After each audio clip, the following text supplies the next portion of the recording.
सप्ताहर 7 ବାର ଜାଣିବା। ତମେ ସବୁ ଜାଣିଛ ସପ୍ତାହ କେତେ ଦିନ? କେତେ ଦିନ?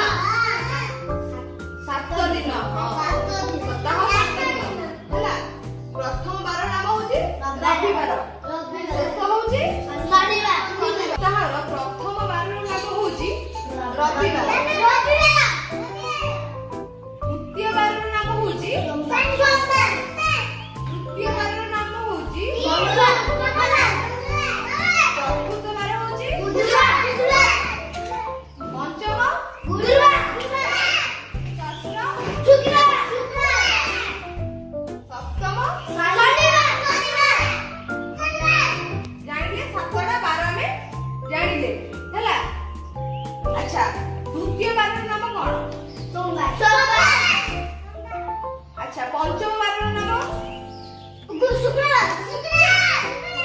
ପଞ୍ଚମ ବାରର କଣ ମତେ ଭଲସେ ଦେଖିକି କୁହ। ହଁ। ଆଉ ସପ୍ତମ ବାରର ନାମ? ଅଷ୍ଟମ ବାରର ନାମ? ତୃତୀୟ ବାରର ନାମ? ଷଷ୍ଠ ବାରର ନାମ? ଆଚ୍ଛା କିଏ କହିପାରିବ?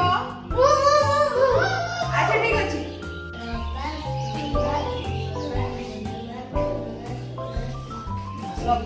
ଆଚ୍ଛା ଆମେ 7ଟି ବାର ଆଜି ଜାଣିଲେ ହେଲା।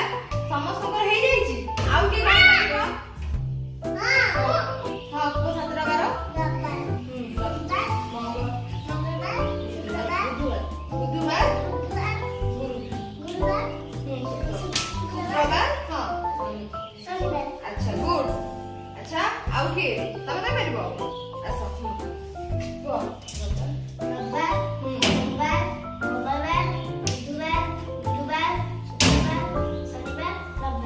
ଆଚ୍ଛା 7ଟା ବାର ଆମ ସମସ୍ତଙ୍କର ହେଇଗଲା ହେଲା। ଆଜି ଆମେ କଣ ଶିଖିଲେ? 7ଟି ବାର ଆମେ ଆଜି ଶିଖିଲେ।